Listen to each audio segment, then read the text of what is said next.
Sup guys, it's me Charlie and I'm here to give my pre-release review of Anti-Venom. Now, do I think that Anti-Venom is a strong card? Yes. I think Anti-Venom is going to be the second best finisher behind Aliyah.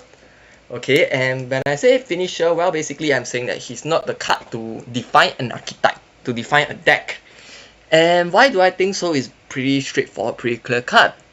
Okay, on review, set the cost and power of your deck's top card to 0. So if we want to build a deck around Anti-Venom, we'll be looking at cards with 0 power, because in that scenario, you're not afraid, you're not worried.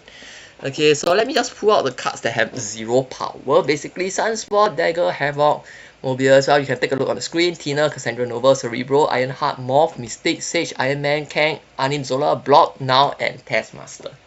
Now, obviously, you can't build a deck centered around all these cards meshed together. Okay, so that means it's actually very difficult to build a deck around Anti-Venom. However, that said, it is very profitable if you already have a strong hand and you play Anti-Venom on either turn 4 or turn 5. Okay, and basically you head into turn 6 with a free play. You basically enter into turn 6 with a free play. And every deck, there will be a card whereby you don't mind, you don't mind the power of that card being 0 as long as you can play it for the ability. Even across all the different deck archetypes. Bounce. If you can play a 0 cost, 0 power hit monkey, would you? Well, gladly. Or if you are able, even in an extreme scenario, a 0/0 Mysterio, you wouldn't mind because you will trigger Bishop 3 times. And you can also help to trigger the hit monkey as well. Zoo deck, Blue Marvel, 0/0, will you play it?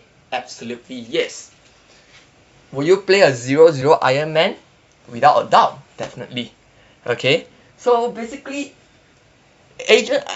Anti-Venom is going to be a very strong finisher if you already have a good play on hand. If your hand is really great, and you already intend to play your hand, there's really no downside to setting your deck's top card power to 0, because heck, well, if it's not a card with an ability, then fine, fine.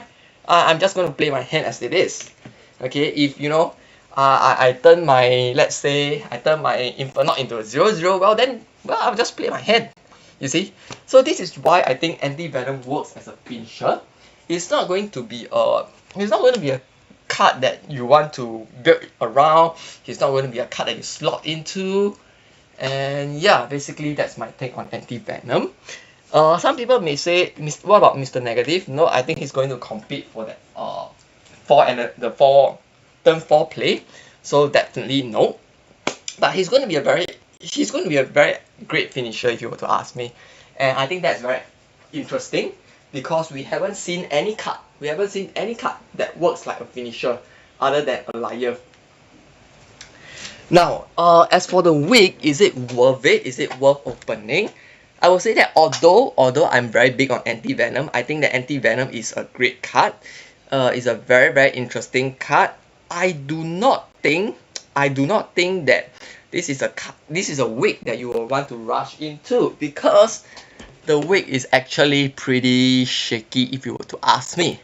Now, we first start with Anti-Venom. Like what I say, I think he's a finisher. So finisher, while great, while they can serve a very strong role, they can serve to secure your win, they are not exactly essential. Okay, for example, in a collector's deck, well, sure, you can finish off with Aliyah, or you could also play Now, or you could also play Death and a combination of some other things.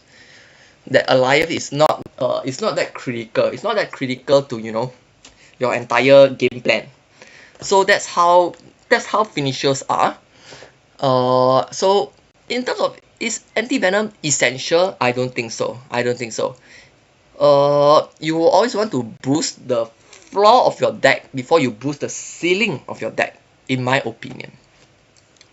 Now the second card that is in this week would be Ghost Spider. Ghost Spider is a must to have if you love playing move, if you like playing move. So yeah, but outside of that, Ghost Spider is practically quite useless. So it's kind of a bad card to land on if you don't like move, you see. And Super Giant, now my take on Super Giant is that Super Giant is actually a very very interesting card and a very very strong card. Basically, Super Giant can kill a lot of combo decks. Okay, discard decks who are looking to play Modok on turn 5 can get killed by Super Giant.